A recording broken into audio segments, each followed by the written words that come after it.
Bom dia, segundo ano. Beleza, gente? Vamos lá? Hoje é língua portuguesa, hein?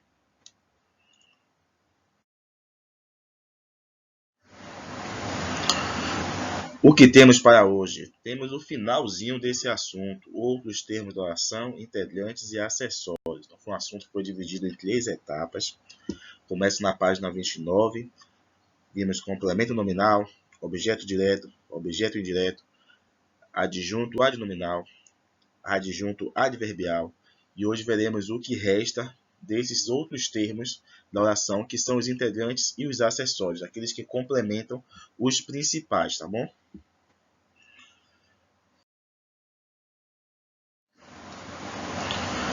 Primeiro termo que nós vamos estudar é o agente da passiva. O que é isso, o agente da passiva? Alguém recorda aí o que é o agente da passiva ou nunca ouviu falar? Vamos entender. O agente da passiva, pessoal, acontece quando nós temos uma oração que está na voz passiva, certo? Quando a oração está na voz passiva, o verbo se encontra na voz passiva, ali vai existir o agente da passiva. O que é esse agente da passiva? Vai ser o elemento que vai praticar a ação verbal. Então, nesse caso, quando a voz é passiva, a ação verbal não é praticada pelo sujeito. Geralmente é o sujeito que executa a ação. Carlos fez o serviço. Quem fez o serviço? Carlos. Carlos executou o serviço. Ele é o praticante da ação. Isso é voz ativa. Mas quando temos a voz passiva, o sujeito ele não vai fazer a ação. Quem vai fazer a ação é o agente da passiva, tá bom? Por isso que ele tem o nome agente, porque é ele quem age. Quando isso ocorre, o sujeito não agiu, o sujeito não faz nada, então a gente chama de sujeito paciente. É um sujeito que é inativo, é um sujeito que espera as coisas acontecerem. Então ele é um sujeito paciente. E quem faz a ação é o agente da passiva, quando a frase está na voz passiva, certo? Então o agente da passiva executa a ação sobre o sujeito. O sujeito é paciente porque sofre a ação verbal. Uma dica é que o agente da passiva ele geralmente vem precedido de uma preposição. Geralmente é o de, o por ou per, que vai ficar na forma contraída, vai ficar pelo. Vamos aos exemplos. Pelo exemplo dá para entender melhor. Vários exércitos foram vencidos pelos romanos. Quem foi vencido pelos romanos? Vários exércitos. Então, numa análise comum, vários exércitos é o sujeito, certo? Mas o agente da passiva vai existir porque o verbo está na voz passiva.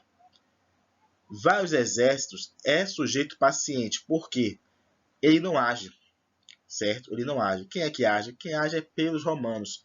Pelos romanos é o agente da passiva. Ele agiu sobre o sujeito.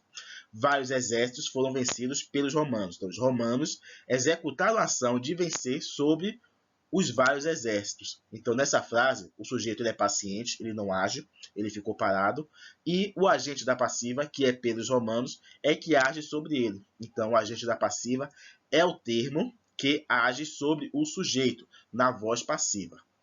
Mas um exemplo para quem ainda ficou assim, eu entendi, mas é mais ou menos. Então, bora ver lá. A festa foi confirmada pelos organizadores. O que foi confirmada? A festa. Pronto, a festa é o meu sujeito. Por que eu já disse aqui que ele é sujeito paciente? Porque eu vou ter o agente da passiva. A festa agiu. O que foi que a festa fez aí? Esse sujeito à festa. O que foi que ele executou? Alguma ação? Não. A festa foi confirmada pelos organizadores. Então a festa não agiu.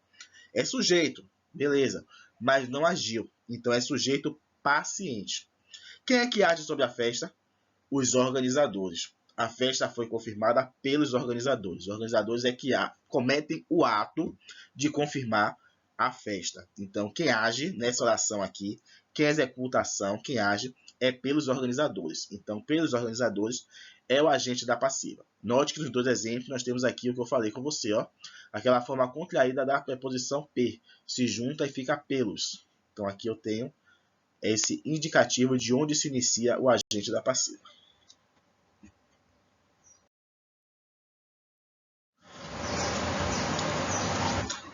Temos mais, hein? Temos o aposto. O que é aposto? Não é aposto, não, hein? Aposto.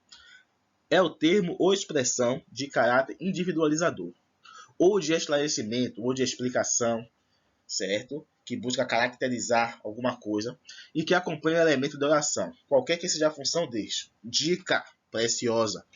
Geralmente o aposto aparece entre vírgulas, terei duas vírgulas e o aposto estará no meio, ou após a seguinte pontuação, 2 pontos, dessa forma aqui. Vamos aos exemplos, hein? João Lucas, meu primo, mora no Rio de Janeiro. Então, meu primo é aposto. Por que aposto, professor? É uma expressão de caráter individualizador, que presta um esclarecimento, uma explicação, que acompanha um outro elemento da oração. Então, João Lucas, quem é João Lucas? Ele é o quê? É meu primo.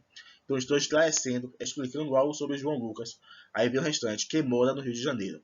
Nesse caso, que o apóstolo é explicativo, é um termo que eu posso até remover da oração, que não fará falta.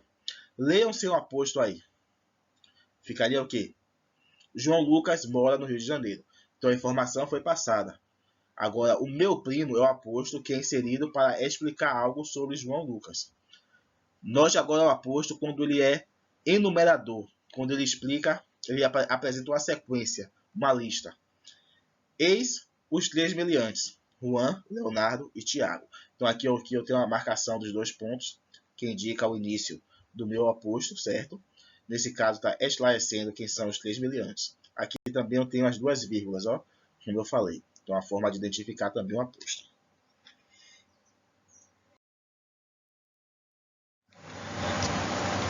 E por fim, nós temos o vocativo.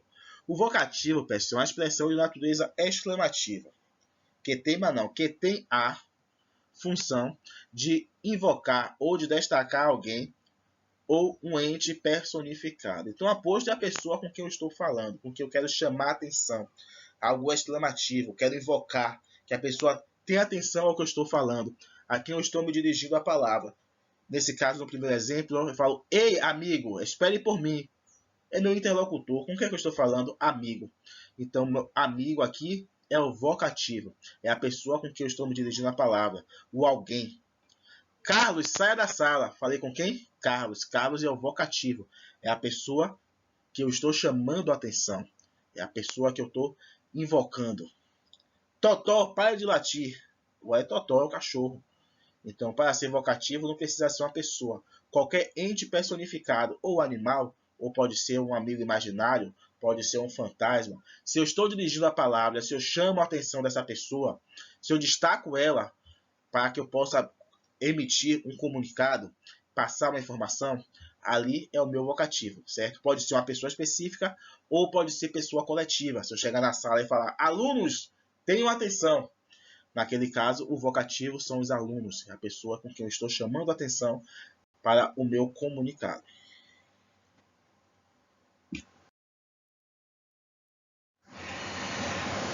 Atividade para casa, hein? Que beleza. Uma página só. Só a página 38, hein? Dá para fazer agora logo pela manhã e mandar tudo junto. Aquele que é bom aluno faz assim. Não deixa para depois, não. Tá bom, gente? Vamos lá. Fechar esse módulo, terminar essas páginas aí, para que possamos iniciar a revisão. E depois é prova. E pronto. Valeu? Tchau, tchau, pessoal. Até amanhã.